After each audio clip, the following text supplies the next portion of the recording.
अस्सलाम वालेकुम नाज़रीन, मैं हूं इरफान लोन। कुपवारा टाइम्स के स्पेशल प्रोग्राम में आपका बहुत बहुत खैर मकदम है। क्योंकि हर हफ्ते हम किसी ना किसी गवर्नमेंट ऑफिशियल से बात करते हैं, उनसे ये जानते हैं कि गवर्नमेंट के पास जो स्कीम्स है वो किस तरह से इम्प्लीमेंट हो रही हैं और लोगों को किस तरह से अवेयर कराया जाता है कि जो ये स्कीम्स है उन्हें किस से फ़ायदा हो सकता है। दूसरा ये कि जो लोगों की ग्रीवेंसेस होती है वो हम चाहते हैं कि इन ऑफिशियल्स तक पहुँचे ताकि उन्हें भी रिड्रेस किया जा सके। आज हमारे इस प्रोग्राम में बहुत खास मेहमान है, ये असिस्टेंट लेबर कमिश्नर कुपवाड़ा है, अरशद कादिर भट्ट। साहब, आपका बहुत बहुत खैर मकदम और शुक्रिया। पहले मैं आपसे ये जानना चाहूँगा, हम देख रहे हैं कि आजकल बहुत सारे लोग जो है वो लेबर ऑफिस के लिए फॉर्म भर रहे हैं, चाहे वो कंस्ट्रक्शन वर्कर्स हों या दूसरे कोई लेबरर्स हों। क्या इसमें कोई पर्टिकुलर लेबर कम्युनिटी वो फॉर्म भर सकती है ताकि उनको फाइनेंशियल असिस्टेंस मिले, या कोई दूसरे भी जो किसी भी तरह की लेबर कर रहे हैं? देखिए, जो हमारी डिपार्टमेंट में जो स्कीम चल रही है उसका नाम है JNK building and other construction workers welfare board के तहत। इसमें हम सिर्फ जो हमारे कंस्ट्रक्शन वर्कर्स हैं हमारे डिस्ट्रिक्ट के, उनको हम रजिस्ट्रेशन करते हैं। ये स्कीम बेसिकली 2011 से स्टार्ट हो गई। पहले ये ऑफलाइन मोड में थी, लेकिन आजकल माशाल्लाह ये ऑनलाइन हो चुकी है। इसमें अभी तक हमने अराउंड 50,000 वर्कर्स को all over the district registration की है। इस रजिस्ट्रेशन के तहत उनको बहुत सारे फ़ायदे मिलते हैं। सबसे पहले जो फ़ायदा उनको मिलता है वो खुद इंश्योर होते हैं हमारी डिपार्टमेंट के साथ। इसका मतलब ये है कि रजिस्ट्रेशन के बाद खुदा न खासा अगर उनको कुछ प्रॉब्लम हो गई, डिसेबल हो गए, इंजरी हो गई या बीमार हो गए, तो उनको हमारी तरफ से, डिपार्टमेंट की तरफ से पूरी इमदाद मिलता है। दूसरा जो सबसे बड़ा फ़ायदा इनको मिलता है वो इनके बच्चों की एजुकेशन असिस्टेंस।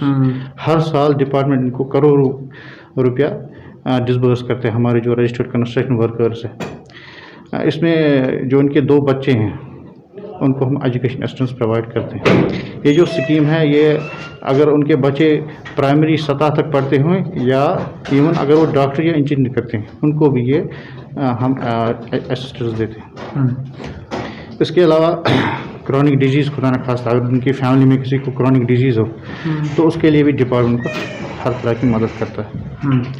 जी, इस तरह के बहुत सारे फ़ायदे हैं जो हम कंस्ट्रक्शन वर्कर्स को प्रोवाइड करते हैं। जब हम यहाँ पे कंस्ट्रक्शन वर्कर्स की बात करते हैं, मोस्टली हमारे यहाँ पे किस तरह के कंस्ट्रक्शन वर्कर्स हैं जो ज़्यादातर रजिस्टर करते हैं? देखिए, आपको पता है डिस्ट्रिक्ट कुपवारा एक देहाती डिस्ट्रिक्ट है। यहाँ पर ज़्यादातर लोग नरेगा काम से मुंसलिक है, तो ज़्यादातर हमारे जो वर्कर्स है वो नरेगा वर्कर्स ही है। इसके अलावा जो हमारे कारपेंटर्स हैं या मेजन्स हैं या उनके साथ काम करने वाले लेबर, सिंपल लेबर है, या पत्थर तोड़ने वाले हैं, कुआं खोदने वाले हैं, गर्ल्स, इसमें जो डेफिनेशन सब वो आते हैं जिनको हम रजिस्ट्रेशन करते हैं। इसकी जो फार्मेलिटी है वो एक सिंपल सी फार्मेलिटी है, ज़्यादा कुछ मुश्किल नहीं है। इसमें हमें 2 चीज़ें ज़्यादा जिसमें हम देखते हैं वो है एज और employment certificate. Age, date of birth, अगर वो वर्कर कभी स्कूल गया हो तो उसका डेट ऑफ बर्थ जो है वो स्कूल की ही चलेगी, उसको स्कूल से ला के लाना है कि इसकी डेट ऑफ बर्थ क्या है। या अगर उसके पास वो डेट ऑफ बर्थ सर्टिफिकेट नहीं है तो वो किसी भी मेडिकल ऑफिसर के पास जाके वो डेट ऑफ बर्थ, एज हमारे पास डिपॉजिट कर सकता है। इसके अलावा जो इम्पॉर्टेंट डॉक्यूमेंट है वो है एम्प्लॉयमेंट सर्टिफिकेट, जिस पर ये मुनसर है कि क्या वो कंस्ट्रक्शन वर्कर है या नहीं है। इस स्कीम के तहत एक वर्कर ने कम से कम एक साल में 90 दिन का काम किया हुआ होना चाहिए, क्योंकि साल में 365 दिन है। हमें 365 दिन की नहीं बल्कि कम से कम 90 दिन का इसने काम किया होना चाहिए कंस्ट्रक्शन साइट्स पे। और वो एम्प्लॉयमेंट सर्टिफिकेट कौन देगा? एम्प्लॉयमेंट सर्टिफिकेट अगर ये नरेगा वर्कर है तो BDO साहब उसकी वो एम्प्लॉयमेंट सर्टिफिकेट देगा।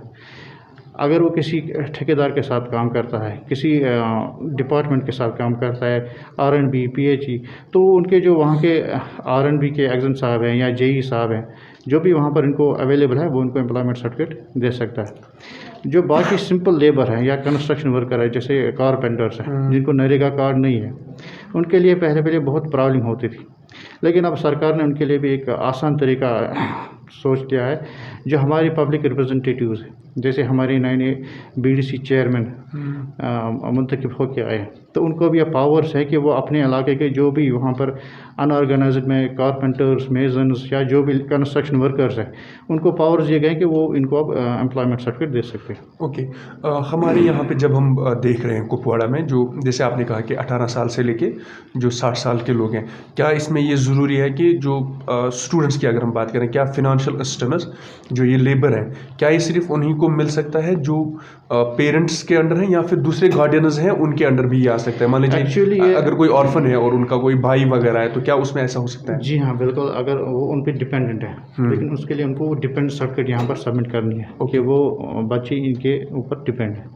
तो वो डिपेंडेंट सर्टिफिकेट वहाँ पर हमारे पास डिपॉजिट कर सकते हैं, उनको भी वो मिल सकता है। डिपेंडेंट सर्टिफिकेट कहाँ से बनाना होता है? डिपेंडेंट सर्टिफिकेट हमारे ACR साहब होते हैं, जो भी रेवेन्यू डिपार्टमेंट के हैं, चाहे SDM साहब या ACR साहब, वो वहाँ अप्लाई करके वो डिपेंडेंट सर्टिफिकेट हासिल कर सकते हैं। क्या हमारे यहाँ पे अभी तक जब हम कुपवाड़ा की बात करें, क्या इस तरह की मतलब ऐसे ग्रीवेंसेस भी आए हैं कि लोग कह रहे हैं कि मान लीजिए अगर किसी का लेबर कार्ड बना हुआ है, इस साल बन गया एग्जाम्पल, लेकिन अब उसका बच्चा जो है उसको कहीं अच्छी जगह पर एडमिशन कर रहा है, तो वो उसके लिए एलिजिबल है कि वो फाइनेंशियल असिस्टेंस ले सकें, या इसके लिए कोई पर्टिकुलर टाइम है उसके बाद वो ले सकता है? जी, इसके बारे में तो हमारे बोर्ड से एक कैलेंडर निकलता है, अच्छा। एक पर्टिकुलर गैप, जिसमें हम इनका एजुकेशन असिस्टेंस लेते हैं। क्योंकि अगर हम इसको ओपन रखें तो इस पर वो डिसिप्लिन नहीं रहता। इस बार हमने स्टार्ट किया है नवंबर से फाइलें लेना, लेकिन मेरे ख्याल में कुपवाड़ा डिस्ट्रिक्ट पहला डिस्ट्रिक्ट है, हमने ब्लॉक लेवल पर एक कैंप लगाए हर एक ब्लॉक में। बिल्कुल। हमने कोशिश की जो उनके नियरेस्ट ब्लॉक्स हैं वहाँ पर जाके हम कैंप लगाए, 2-2 दिन का कैंप, कहीं हमने 3-3 दिन का कैंप लगाया। वहाँ पर मेरे मुलाजिम सर्दी में गए, वहाँ पर को ज़्यादा इंतज़ाम नहीं था, लेकिन वो वहाँ पर के उन्होंने मेहनत की। हमने वहाँ पर सैकड़ों हज़ारों फाइलें वहाँ पर कंस्ट्रक्शन वर्कर्स ने सबमिट की और हमने वो ली वहाँ से। तो हमने कोशिश की कि जो हमारे कंस्ट्रक्शन वर्कर्स हैं उनको हर तरह का आराम मिले। तो वही एक कड़ी थी जिसमें हमने नवंबर से स्टार्ट किया और एंडिंग दिसंबर तक हमने पूरे ब्लॉक्स जो है फाइलें लेना ख़त्म की। इसके बाद इसका लास्ट डेट जो एक्सटेंड किया बोर्ड ने 15 जनवरी तक, उसके बाद हमने ऑफिस में ही फाइलें लेना शुरू कर दी। अगर किसी ने अपने ब्लॉग में उसको मिस हो गई तो वो हमारे पास आए, तो हमने उनका भी फाइल्स यहाँ पर रिसीव किया। लेकिन ऐसे बहुत से लोग हैं जो कह रहे हैं कि मान लीजिए अगर उनको मिल गया नवंबर में, उन्होंने भरी है फॉर्म्स वगैरह और उनका अप्रूव भी हो गया है, तो मैं ये जानना चाहता था क्या वो फाइनेंशियल असिस्टेंस के लिए अभी उनको नहीं मिला। ओके। एक्चुअली जो हम इस वक्त डिसबर्स कर रहे हैं फाइलें, ये पिछले साल हमने फाइलें ली हैं, पिछली विंटर में 2019-20 की जो फाइलें वो हमने डिसबर्स की हैं। इस साल की फाइलें जो हमने 2020 में ली नवंबर से, उनका अभी तक सिंगल पेमेंट नहीं हुआ है, क्योंकि अभी हमें पुराना क्लियर करना है। इस फाइल्स की जो फॉर्मेलिटीज़ है उसको लगता है टाइम, तकरीबन 1-2 महीने लगते हैं, उसके बाद इन सबको पैसा चला जाएगा। और दूसरी बात ये है कि चूंकि अब ऑनलाइन मोड है और बहुत से ऐसे लोग हैं जिन्होंने ऑनलाइन अप्लाई जो है करीबन 1 महीने से किया हुआ या 15 दिन से किया हुआ, लेकिन वो अप्रूव नहीं हो रहे हैं, क्या बहुत ज़्यादा रश है या फिर इसकी वजह से कोई और? नहीं, बहुत ज़्यादा रश है, क्योंकि ये सारा डिपेंड है हमारे इंटरनेट पे, ये सारा इंटरनेट पे डिपेंड है। और मेरे जो इंस्पेक्टर्स हैं वो एडिशनल चार्ज इनको बारामूला का, तो वो 3 दिन यहाँ आते हैं। तो उसके लिए हमें एक दिन में ज़्यादा से ज़्यादा 200 या 250 बंदों को रजिस्ट्रेशन हो सकती है। इसलिए हम उनको डेट देते हैं कि आप फलानी डेट को आइए, ताकि आपको उस दिन आना ज़ाया ना हो। जिसको उस दिन डेट होगा तो उनको उसी दिन, पहले तो इतना रश नहीं होता था, जो जब भी आता था रैंडमली हम उसको रजिस्ट्रेशन करते थे, लेकिन चूंकि इसकी अवेयरनेस इतनी बढ़ गई, हर घर में अब तकरीबन राशन कार्ड नहीं है लेकिन लेबर कार्ड है। आप सोचिए 50,000 क्रॉस कर गया है, ये अभी भी और बढ़ रहा है। तो इसलिए हमें मजबूर उनको डेट देना पड़ता है, ताकि कम से कम अगर 100-200 बंदों को हम उस दिन डेट रखें तो उन 200 लोगों का काम निकलना चाहिए। अगर हम 300 या 500 लोगों का काम डेट रखेंगे, लेकिन उनको फिर वो काम नहीं निकलता है। तो इसीलिए हम चाहते हैं कि जो डेट हम उनको देते हैं उसी डेट को वो यहाँ पर आए, और इंशाल्लाह उसी डेट को उनको हमारे यहाँ पे हम देखते हैं जो कंस्ट्रक्शन लेबरर्स हैं या कोई भी दूसरे जो मुंसलिक हैं आपके साथ, अगर मान लीजिए कोई जो लेबर है उसकी डेथ हो गई, तो जो उनके किन्स किड्स हैं नेक्स्ट, क्या उनको कोई फिनेंशियल असिस्टेंस मिल सकता है? उसके लिए उनको क्या करना है? जी, जैसा कि मैंने पहले ही कहा कि जब कोई भी हमारे पास रजिस्टर होता है कोई कंस्ट्रक्शन वर्कर, तो उनको पहले इंश्योरेंस हो जाता है। खुदा न खासा रजिस्ट्रेशन के बाद अगर उसकी डेथ होगी, चाहे वो एक्सीडेंटल हो या नेचुरल डेथ हो, तो डिपार्टमेंट उनके डिपेंडेंट्स को 2,05,000 रुपीज़ एक्सग्रेशिया रिलीफ प्रोवाइड करता है। उसके लिए उनको वही हमारे पास आना है, उनको फॉर्म यहीं से प्रोवाइड करते हैं। वो फाइल कंप्लीट करके, जैसे डिपेंडेंट सर्टिफिकेट्स हैं उसके मतलब जितने भी डॉक्यूमेंट्स है, लेबर कार्ड होगा या कुछ और होगा, वो सब सबमिट करके यहाँ पर डिपॉजिट करना है। फिर वो केस हम फॉरवर्ड करते हैं हमारे बोर्ड ऑफिस को, क्योंकि असिस्टेंट लेबर कमिश्नर को पावर्स नहीं है कि वो डेथ असिस्टेंस यहीं से डिसबर्स करे। उसके पास सिर्फ पावर्स है 25,000 तक। 25,000 जो भी असिस्टेंस होती है, चाहे वो एजुकेशन की हो, मेडिकल असिस्टेंस की हो, क्रॉनिक डिजीज़ की हो, वो असिस्टेंट लेबर कमिश्नर के ऊपर पावर्स है।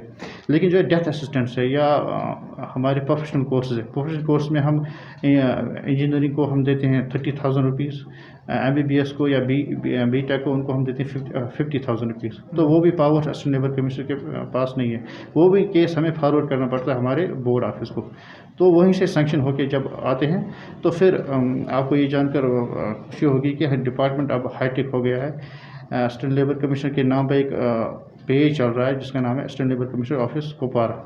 फेसबुक पेज चल रहा है, ट्विटर है हमारा। जो भी क्यूरीज होती है या जो भी ऑर्डर्स निकलते हैं, तो हम कोशिश करते हैं कि हम सारा वो पब्लिक डोमेन में लाए, ताकि जो कंसर्न है या उसके जो जानने पहचानने वाले हैं वो उनको इतला करे कि आपका ये मसला है, आपको डिपार्टमेंट से ये क्वेरी आई है या आपको ये सेंक्शन आया है। तो उससे हमें बहुत फ़ायदा मिला है। तो मैं यही एडवाइस करूँगा जो हमारे कंस्ट्रक्शन वर्कर्स हैं डिस्ट्रिक्ट कुपवारा के, वो उस पेज पे जाए, वो लाइक करें और जो भी हमारी लेटेस्ट इन्फॉर्मेशन होती हैं, चाहे वो सेंक्शन हो या कुछ क्वेरीज हो, उनको वहाँ पर वो पता चल सकता है। हाल ही में आपने ट्विटर याद दिला, हाल ही में आपने ट्वीट एक किया हुआ था जिसमें आप लोगों ने कहा था कि यहाँ पे बहुत से ऐसे जो CSC है, जो कॉमन सर्विस सेंटर्स हैं, वो लोग फेक डॉक्यूमेंट्स देते हैं कि अगर कोई कंस्ट्रक्शन वर्क करनी है या कुछ और है तो वो उनकी अदला बदली करते हैं। तो नहीं, ऐसा नहीं है। एक्चुअली एक नेट पे एक अफवाह चली थी कि अगर आप लेबर कार्ड बनाओगे तो आपको हाउसिंग लोन दिया जाएगा। आपके जो बच्चे हैं, अगर वो मतलब उसकी पैदाइश होगी तो आपको 30,000 रुपीज़ मिलेंगे। वो सारा का सारा गलत है। हमने उसी वक्त उसको रिवर्ट किया है। हमने कहा कि ऐसी कोई स्कीम नहीं है। हमारे फेसबुक पेज पे लिखा है कि कौन कौन सी स्कीम्स हमारे पास प्रेजेंटली अवेलेबल है। सिर्फ वही डिपार्टमेंट उनको उसी तरह की हेल्प कर सकता है। उसके अलावा और जो ये लोन की बात करते हैं या हाउस कंस्ट्रक्शन की बात करें, ये सारा सर गलत है। मैं फिर से अपील करूंगा जो ये गलत अफवाह फैलाते हैं कि वो बाज रहे, अदरवाइज उनके खिलाफ लीगल एक्शन लिया जाएगा। मैं हालांकि वाइंड अप करना चाहता, लेकिन मुझे अचानक एक बात याद आ गई। हमारे यहाँ पे बहुत से ऐसे लोग हैं जो फीमेल्स हैं, वो भी वर्कर क्लास हैं, वो डेली वेजेस वगैरह कहीं ना कहीं पे करते हैं। तो अक्सर ये देखा गया है कि वो लोग लेबर कार्ड वगैरह नहीं बनाते हैं या बनाने नहीं आते हैं। क्या इस तरह की कोई प्रोविजंस है कि पर्टिकुलरली सिर्फ ये मेल्स को मिलता है? नहीं, ऐसा कुछ नहीं। हमारे डिस्ट्रिक्ट में तकरीबन 500+ मेरे ख्याल में कुछ फिगर उधर इधर होगा, लेकिन हमने फीमेल वर्कर्स को भी रजिस्टर्ड किया है जो नरेगा का काम करते हैं, जो कंस्ट्रक्शन का काम करते हैं, उन सबको हमने रजिस्टर किया है। ऐसा कुछ नहीं। अगर वो एलिजिबल है, ये फॉर्मेलिटी उनको भी करनी है, तो उनको भी हम रजिस्ट्रेशन देते हैं। ऐसा कुछ नहीं। थैंक यू सर, आपको बहुत